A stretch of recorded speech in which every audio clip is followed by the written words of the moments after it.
The Avenger. The road to crime ends in a trap that justice sets. Crime does not pay.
The Avenger, sworn enemy of evil, is actually Jim Brandon, a famous biochemist.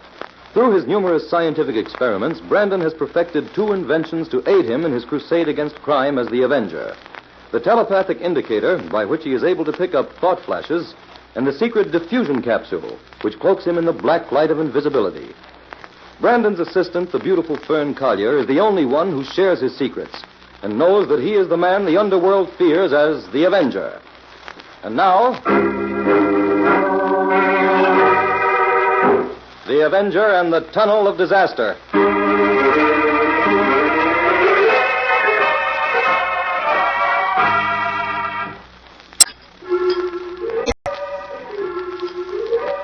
Fern, we'll finish this experiment later. It's time to listen to the broadcast now. Oh, yes, Jim. I'd forgotten about that. Why, Fern, how could you?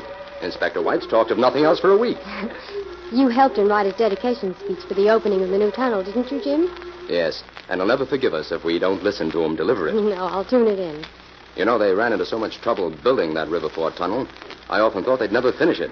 Well, folks, several thousand people are gathered here for the dedication of the new Riverford tunnel that cuts through South Mountain. In another moment, the ceremonies will begin.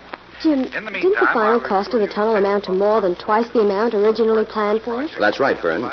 The engineers ran into all sorts of difficulties. In fact, they advised the city council more than once to abandon the whole idea. It's pretty well known that the engineers wanted to resign, but the city held them to their contract. Well, I suppose now that the tunnel is finished, it's worth all the money that was spent on it. Yes, it will relieve the traffic jams on the other tunnels and make it easier to get in and out of the city on the south side. Oh, listen, Jim, they're ready to begin the ceremony. Oh, right. And the work was carried forward. We are broadcasting to you from a helicopter from which we can see both ends of the tunnel. Now, in just a moment, our tunnel commissioner, Jonas Anderson, will drive the first car through the tunnel. Right now, the tapes are being cut, the municipal band is striking up, and the commissioner's car is entering the tunnel. As soon as the car emerges at the other end, the signal will be given for the first ticket to be sold. The commissioner is making this trip to establish a time record. And now I'm going to lower the mic over the side and let you listen to the band for a moment.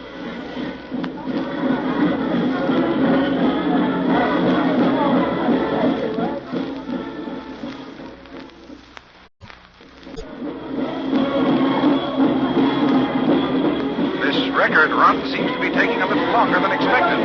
The commissioner's car should have come through by now. Inspector White of the police department has just ordered the band to stop playing. Something has gone wrong, folks. Stand by. Jim, what could have happened? Oh, a flat tire, most likely. It couldn't be anything else. Yes, something is wrong here, folks. We're going to land our helicopter on the roadway so that we can give you a first-hand report. Stay with the radio, Fern. I'm going to see if I can pick up anything on the telepathic indicator. Yes, Jim. Nobody can understand what's happened here. Inspector White is going through the tunnel in the police squad car now, and we should know something in a minute. Jim, did you pick up anything on the indicator? Not yet, Fern. Here comes the inspector squad car now. We'll have news for you in just a moment.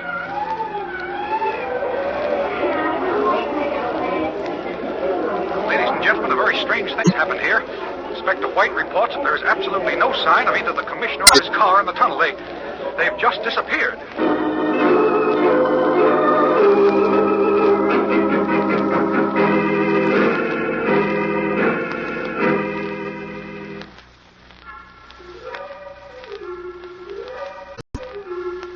Well, Jim, pick up anything? Yes, Fern, I did. What, Jim? Amid impressions of great excitement, the indicator picked up a strong telepathic impression of violence and disaster. What shall we do, Jim? We'd better get out there to the tunnel right away, Fern. Inspector White will need us.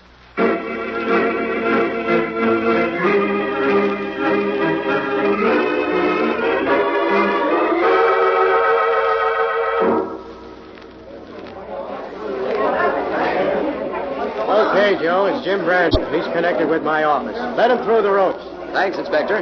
Good grief, this is some mob. Yes, Fern, we tried to get them to go home, but they won't budge. Over this way, Jim. I want to talk to you. Say, how many guards were stationed in the tunnel when this crazy thing happened, Inspector? 4, Jim. 1 on each end and 2 in the center. The center ones were knocked out, but they're in the hospital under guard.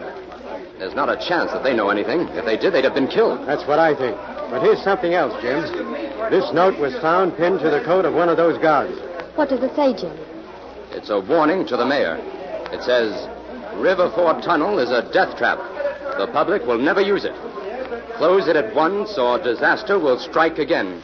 Well, anyway, it's a relief to know we're dealing with a flesh and blood criminal. For a while, it looked as though the commissioner had just disappeared into thin air. Well, he has, Fern. We know that he went into the tunnel, and we know he didn't come out. He's not in there now, so where is he? Inspector, I'd like to take a walk through the tunnel. Oh, you won't find a thing, Jim. But come on. Do you think this will cause the tunnel to be closed for good, Inspector? I don't know, Fern. That's up to the city council. This tunnel cost the city $15 million. I'm betting they won't close it. Well, whether they do or not, I've still got to crack this case, and in short order, too. Wait. Where's that hammering coming from, Inspector? Well, that's my men testing every inch of these walls, Jim. If there's a hollow spot, they'll find it. Good work, Inspector. Jim, have you got any ideas at all on this thing? Not yet, Inspector. But there's got to be a joker in this deal somewhere. We'll just play the hand out, and we'll find it.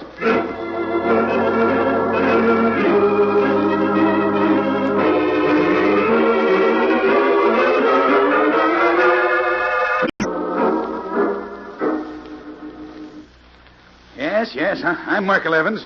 What's your business, Brandon? Miss Collier and I came to make a few inquiries, Mr. Evans. Now, get to the point then, Brandon. What do you want? You were the construction engineer on the Riverford Tunnel, weren't you? Yes. I wish I'd never heard of the blasted thing. I told them from the beginning that tunnel shouldn't be built, but they wouldn't listen to me. Well, what were your objections to the tunnel? Objections? Well, it was a waste of the taxpayers' money, for one thing. They could have built a road around both sides of that mountain for a fraction of what the tunnel cost.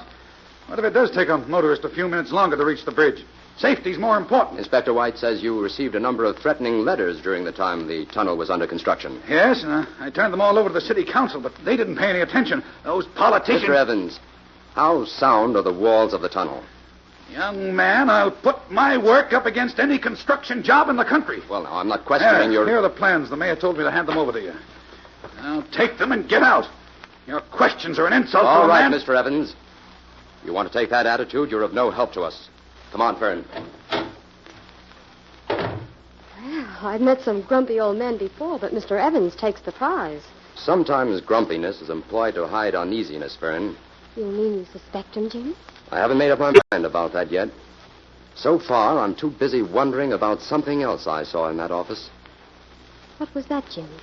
There was a tiny model of a gold smelter on the work table in there. A gold smelter? Yes. And I'm wondering what interest a construction engineer in this city could have in a gold smelter.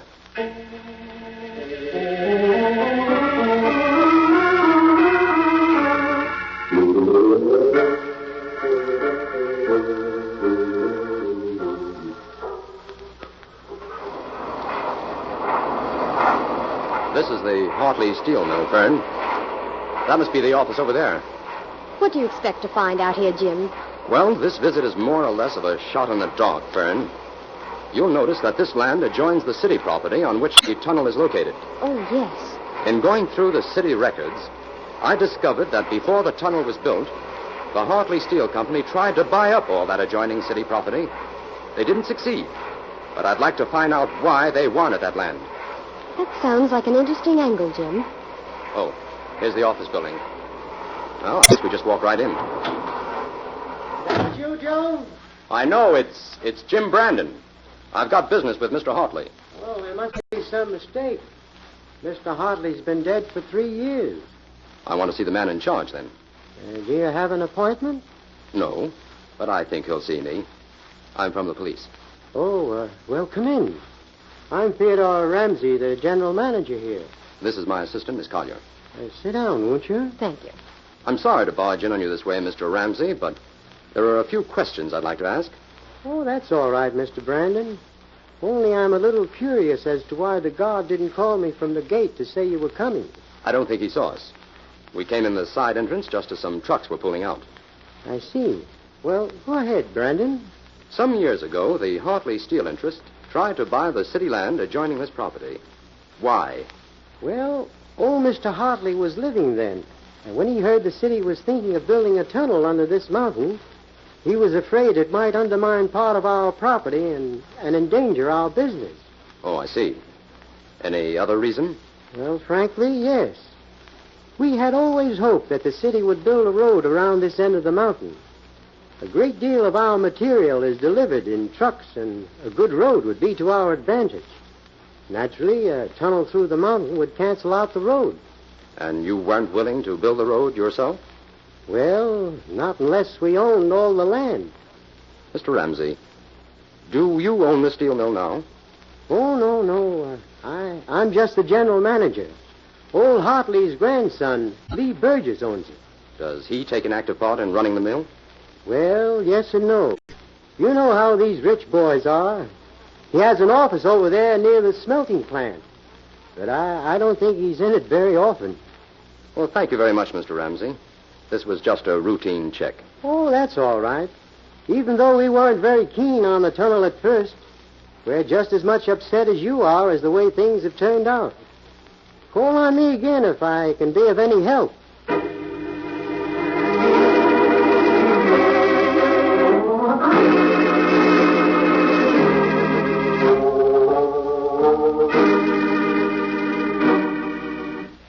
Well, Inspector, has the council decided whether they're going to open the tunnel or not? Well, they reached a decision 2 hours ago, Jim. The tunnel is now open to traffic.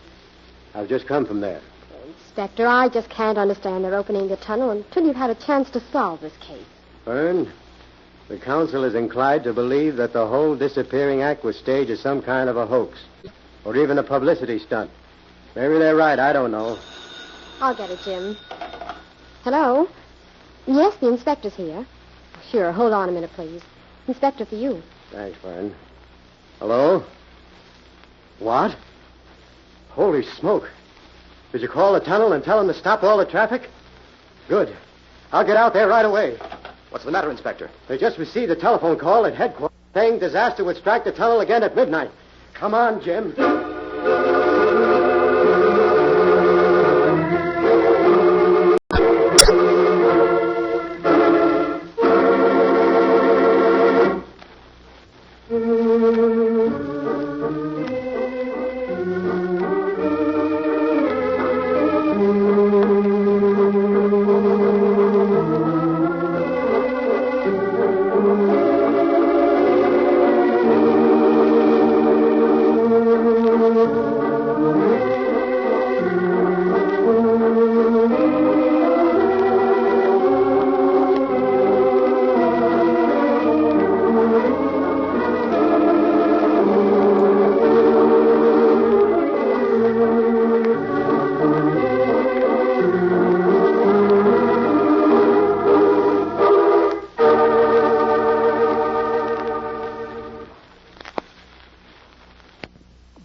Now back to the Avenger and the Tunnel of Disaster.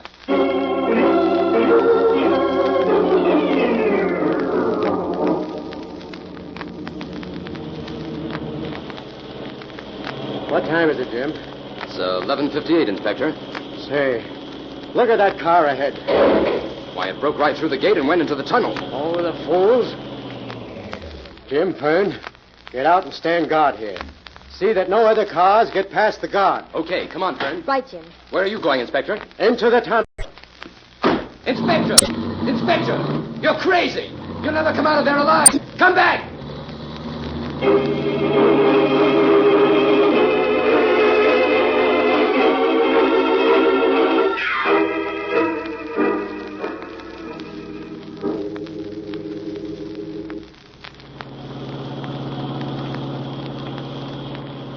Jim, why do you think it's important to go into the tunnel from the opposite side?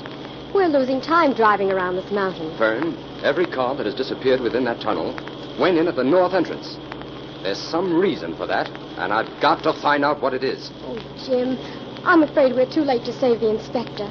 We lost minutes getting to the place the guard had his car parked. There's the entrance, Fern. Now, hold tight. I'm going to crash right through the gate. Okay, Fern? Yes, Jim. Oh, the guard is blowing for us to stop. I'll explain to him later. We haven't a second to lose now. Keep your eyes peeled, Fern. If there's a clue in here, we've got to find it. Right, Jim. Gosh, this place is frightening. When we reach the center of the tunnel, we'll stop to see if we can pick up any sound. There's absolutely no sign of another car in here, Jim. No. This is the center here. I'll pull up here. Okay. Now, let's listen for a moment. No good. This place is as silent as a tomb. What now, Jim? I'll drive along slowly. Keep your eye on the road.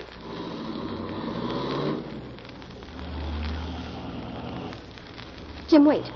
I just caught sight of something on this side of the road. What was it, Fern? No. Something small that seems to be shining. There it is, Jim. Huh?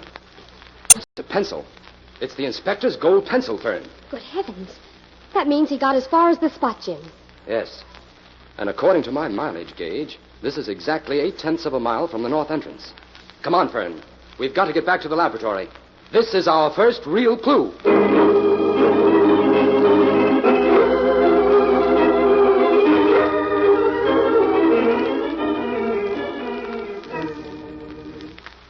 Here, Jim. I made some sandwiches for you. You haven't eaten a thing all day. Oh, thanks, Fern. How are you making out, Jim? Well, according to these maps, that spot where we found the inspector's pencil is directly parallel with the Hartley steel mill. But, Jim, if the tunnel walls are solid, as everyone claims, what connection can the steel mill have with the tunnel? That's where my other discovery comes in. Your other discovery? Yes. According to this early geological history of that tunnel land, small deposits of gold were once discovered there. Gold. That could be the motive, Fern. Jim, if old Mr. Hartley knew about the gold, that could have been his reason for wanting to buy the land. Right. But old Hartley is dead. Somebody living must know about that gold, Fern. That's the reason they want the tunnel closed. But who, Jim? So far, we have 3 possible suspects. 3? Yes. Merkel Evans, the construction engineer. Hartley's grandson, Lee Burgess. And Ramsey, the manager of the Hartley mill. Well, I know why you suspect Evans, Jim. But what reasons have you for thinking Burgess and Ramsey may be guilty? Both of them have the facilities and are in a position to mine the gold. But, Jim, none of this is what you call solid evidence. No, it isn't, Fern. But we haven't time to get that. We've got to force the hand of the guilty party. How, Jim? I want you to put in a telephone call to all 3 suspects. Tell each of them that Jim Brandon has discovered a hollow section in the tunnel wall and that a crew of men is going to start digging at once. Then hang up. Yes. And what are you going to do, Jim? If there's any connection between the tunnel and the mill, the guilty party will show up at the mill. I'll be waiting for him there as the Avenger.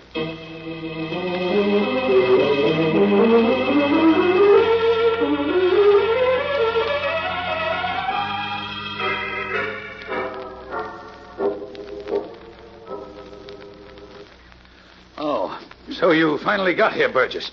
I've been waiting here at the gate for 10 minutes. I came as soon as I could, Evans. I had to call my men here at the mill and tell them to get things set. All right, then. Come on. We haven't any time to lose. What was that noise? I don't know. There's no one in sight. Say, who do you suppose that girl was who called to warn us? Oh, now, how should I know? You can't bother about that now. Burgess, have you got enough dynamite to fill in our mine that adjoins the tunnel? Plenty. Don't worry about that. The minute I set eyes on that Brandon, I knew he was trouble. Oh, stop griping, Evans. You knew this was a dangerous game when you came in on it. Anyway, we're not licked yet. Yes, you can talk like that because you're young, Burgess. But what about me? I was a respectable engineer all my life until I let you talk me into this gold mining business. I talked you into it. You're ridiculous, Evans, and you're yellow to boot. Oh, listen here, Burgess. Oh, shut up. Arguing isn't going to get us anywhere. We're both in this thing up to the eyes. Yes, you're right, I guess. We'll have to keep our heads now. We'll dynamite our mine for 20 yards, right there where it connects with the tunnel. And when the cops break through the tunnel wall, they'll run into nothing but dirt. Right. And then I'll sue Brandon for everything he owns. All right, here's the shack. Open the door, Burgess. All right, get inside. Lock that door after us. Burgess, how many men have you got down in the mine? 8. Where are the prisoners? In a room near the smelter. Say, what are we going to do with those prisoners? Do with them? Eliminate them. What else? I don't think I'd be in such a hurry to do that, Evans. Huh? Who's that? Who's in here? It's the Avenger. And this is the end of the line for both of you. Where is he? Get him, Burgess. How can I fight someone I can't even see? You might as well give up. The police will be here in a minute. All right, Burgess, now come on. Let's get out of here while there's still time. No, we've got to dynamite the mine first. If we don't, they've got the goods on us. It's too late, I tell you. It's our only chance. Unlock the trapdoor, then. Quick. Okay, help me move these file cases away from it. No, you don't, Burgess. You're not going down in that mine. Oh, you knocked him out. Stay where you are, Evans, or you'll get the same. The police are here now, Evans, and you'd better deliver those prisoners in good health, or the charge will be murder as well as kidnapping.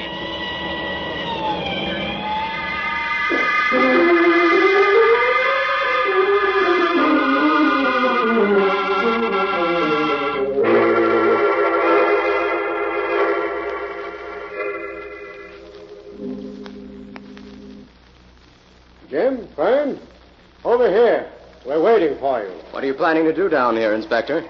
Deliver your dedication speech for these reporters? No, Jim. I brought Merkel Evans down here in the tunnel to demonstrate exactly how this swinging wall works. How do you feel, Inspector?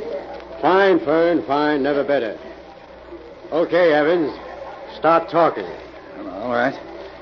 Now, you'll notice that there's a steel girder every 15 feet here through the center of the tunnel. Well, this section of the wall right here, between these two girders, opens just like a door. The huge hinges are behind the steel girder there on the right. But where does the door end? There's no trace of a break in the wall. It ends over there beneath that girder on the left, doesn't it, Evans? Yes, that's right. Now, that girder is attached to this movable portion of the wall. When the wall swings back into place, that girder covers up the crack like a piece of weather stripping. Open it up, Evans. We want to see for ourselves. Well, I'll have to signal the man on the other side of the wall. You see, this whole section is wired and controlled by a photoelectric eye back there in the mine. Whenever we wanted to open the wall, all we had to do was break the beam and it swung out automatically. Give the signal.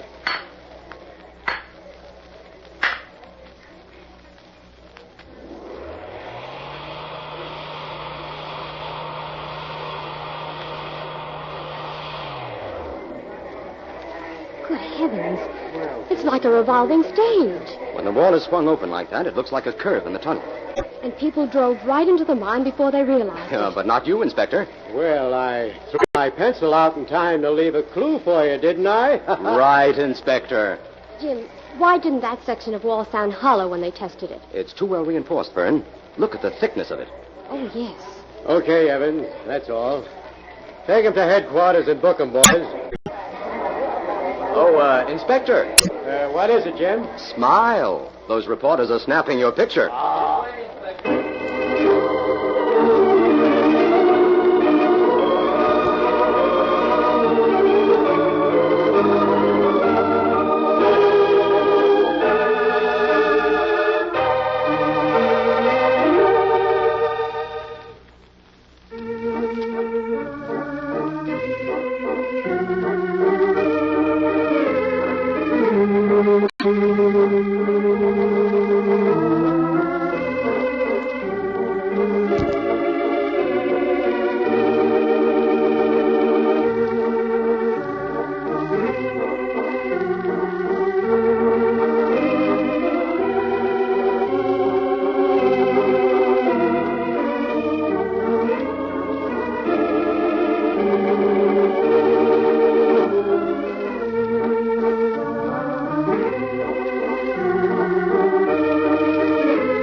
Jim, it's thrilling to see all this traffic going through the tunnel. Yes, Fern. It proves how much the city needed it. Is there really a rich gold vein under the tunnel, Jim? No, Fern.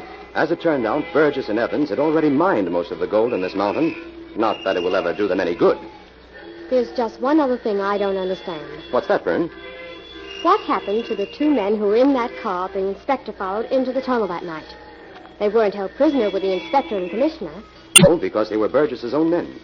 That spectacular dash of theirs was staged to keep the disaster stories going. Well, come on, Jim.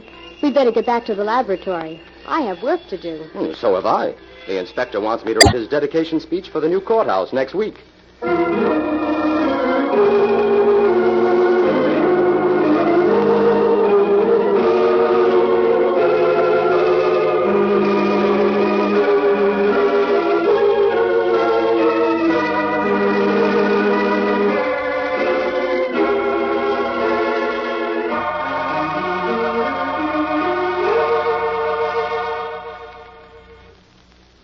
All characters, names, places, and plots used in the Avenger program are fictitious.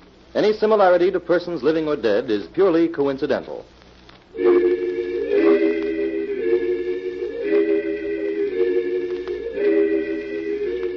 is a thought.